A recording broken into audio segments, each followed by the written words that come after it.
Bonjour, je m'appelle Olivier Marget, éleveur de porcs noirs à Vendre. J'élève mes porcs depuis 2 ans en famille avec mes sœurs et ensuite je vais vous faire visiter mon exploitation.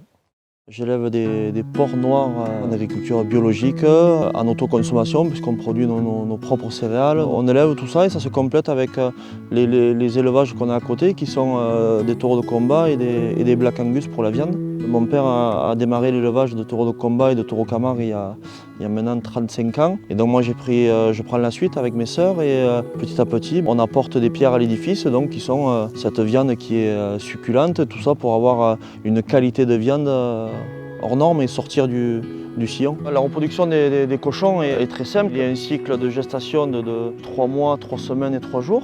Dans l'espace, dans l'herbe, elles ont chacune des cabanes pour faire les petits. Il faut être assez prudent les 10 premiers jours. Elles font entre 8 et 12 petits, 2 fois par an. Nous, vous voyez, il y a quasi 1 hectare, elles sont 6 dans ce clos. Cet hiver, j'ai fait des cabanes en paille exprès parce que la paille, c'est isolant et ça fait qu'elles se mettent dessous, elles sont isolées ou du froid ou du chaud. Ça sert de cahute, quoi. Donc en fait, quand elles sont prêtes à faire les petits, on les rentre, on les met une par une dans les parcs.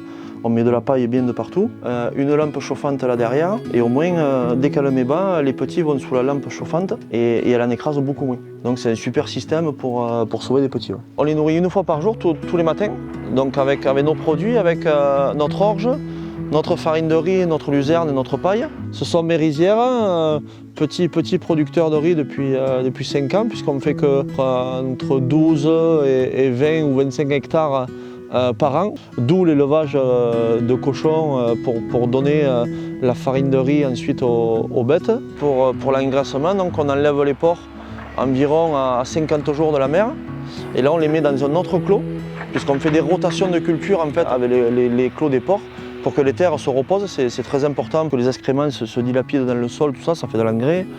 Par rapport à l'élevage conventionnel, c'est le jour et la nuit puisque en conventionnel, les bêtes sont dans des hangars et nous, elles sont à l'espace naturel. C'est quasi pas le même travail en fait.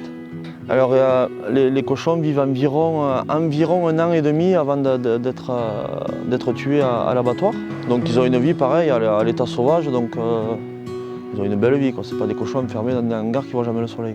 Alors l'abattage, un petit abattoir municipal qui est à Pézenas, à 35 minutes de chez nous. C'est un petit abattoir quasi artisanal, hein. Ça se fait très bien. Je mène mes bêtes le matin même de la tuerie pour éviter le stress, pour qu'elles ne voient pas le coup arriver et que ça donne du stress à la viande. Ils sont bien élevés et ça fait partie du cycle de la vie. Non, moi je récupère la viande sous vide.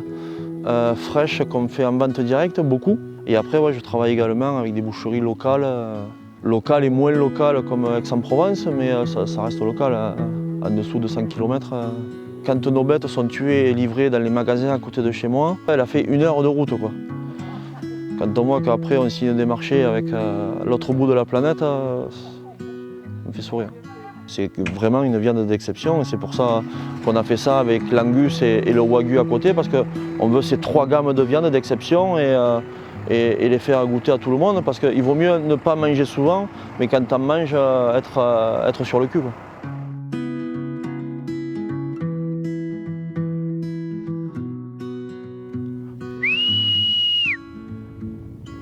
Allez, venez là! Venez là, venez! Allez là!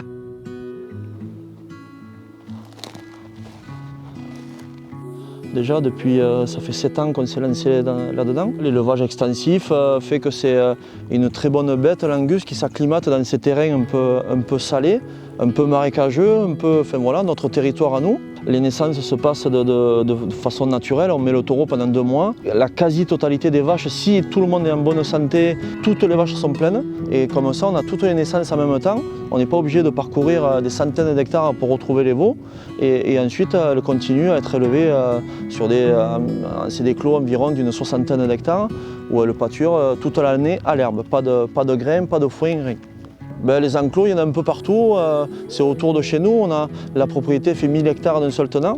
Donc selon les herbages, selon la saison, elles vont ou dans les luzernes ou dans des prairies un peu salées. Il y a toute une rotation de culture et qui fait que cette viande est aussi bonne aussi en qualité. Ah, c'est quasiment l'état sauvage, ouais. Enfin, l'état sauvage, non, parce que c'est clôturé, mais oui, c'est l'état naturel, c'est l'état naturel. Il ne faut pas les sevrer trop gros parce qu'ils fatiguent vite les mères après. Donc on les enlève, on les serre qu'à l'herbe dans des bons clos. Et ensuite, ça repart, ils sont adolescents et ça rentre dans le cycle. On fait tuer à partir entre 3 et 4 ans. Parce qu'on estime que l'âge mature de la bête est à 3 ans, donc il faut au moins attendre cet âge-là pour que la viande soit bien rouge, soit bien faite et que l'animal ait bien grandi naturellement tout seul. Par rapport au conventionnel, ça va beaucoup plus vite, on double quasiment en âge, donc c'est un coût supplémentaire. En conventionnel, je pense qu'on tue des bœufs à partir de 20 mois.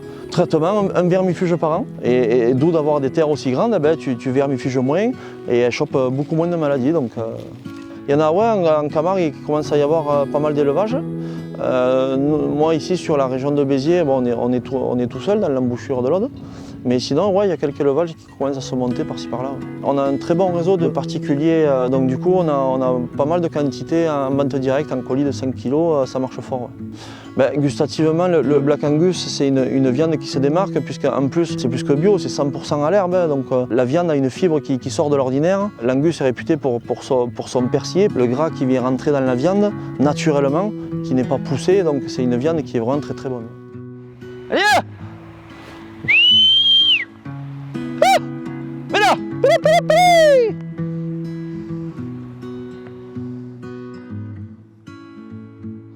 Voilà, on veut une qualité de viande qui sort du lot et c'est une race qui est exceptionnelle, qui est très peu connue en France et qui permet pour les bons vivants de manger de la viande un peu plus grasse que prévu et donc c'est des bêtes qui s'acclimatent un peu partout. J'ai eu mes premiers veaux là, cette année, les petits qu'on voit derrière, où ça vèle tout seul à l'état naturel et tout, donc ça s'élève super bien. Je les nourris à l'herbe toute l'année exclusivement. Pas de foin, pas de grains, juste pour les appeler un petit peu, mais toute l'année dehors, 100% à l'herbe et bio.